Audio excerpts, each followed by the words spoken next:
Have you ever wondered why some countries on a map appear much larger than others? It turns out that maps can be quite deceptive when it comes to the size of countries.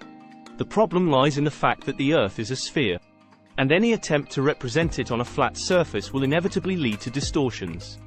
This means that it is impossible to create a completely accurate map of the world. This is because a flat map cannot perfectly represent the curved surface of the Earth without some level of distortion. To understand this concept better, you can try this experiment. Take a ball and a piece of paper, and try to wrap the paper around the ball without wrinkling or tearing it. You'll find that it's impossible to do so without creating some distortion or stretching of the paper. The same principle applies to maps, which must represent the spherical shape of the Earth on a flat surface. The Mercator projection, which I mentioned earlier, is a cylindrical map projection that has been widely used for navigation and other purposes. It is popular because it preserves angles and directions, which makes it useful for sea navigation. However, the downside of the Mercator projection is that it distorts the sizes of countries, particularly those near the poles. This distortion occurs because the Mercator projection stretches the areas near the poles to fit them onto the flat surface of the map, while compressing the areas near the equator. As a result, countries near the poles, such as Greenland and Russia, appear much larger than they actually are, while countries near the equator, such as Brazil and Indonesia, appear smaller than they actually are. The Gauss-Peters projection, which I also mentioned earlier, is an alternative map projection that was created to address this distortion. The Gauss-Peters projection is an equal area projection, which means that it accurately represents the relative sizes of countries, but it does so at the expense of distorting their shapes.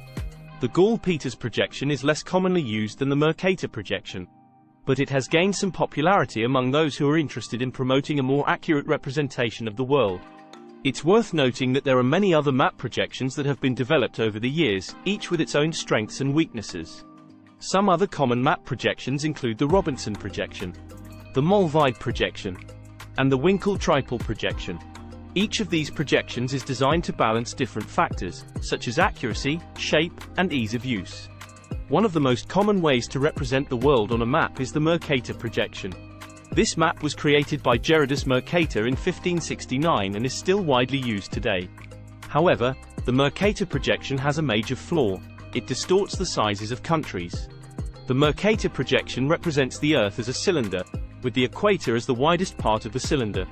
As a result, countries near the equator, such as Ecuador and Indonesia, appear to be roughly the same size as countries near the poles, such as Russia and Canada. However, in reality, the sizes of these countries are vastly different. For example, Russia is actually more than twice the size of Indonesia, even though they appear to be roughly the same size on the Mercator projection. This distortion can have significant implications for our understanding of the world. For example, it can make countries in the global south appear smaller and less significant than they actually are. So what is the solution? One alternative is the Gauss-Peters projection. This map represents the Earth as an ellipse, which more accurately reflects the true shape of the planet. The Gauss-Peters projection has the advantage of accurately representing the sizes of countries, but it can be difficult to read and understand. Ultimately, there is no perfect way to represent the world on a map. Every map projection has its strengths and weaknesses.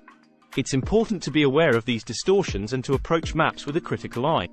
So the next time you look at a map, remember that it may not be telling you the whole story.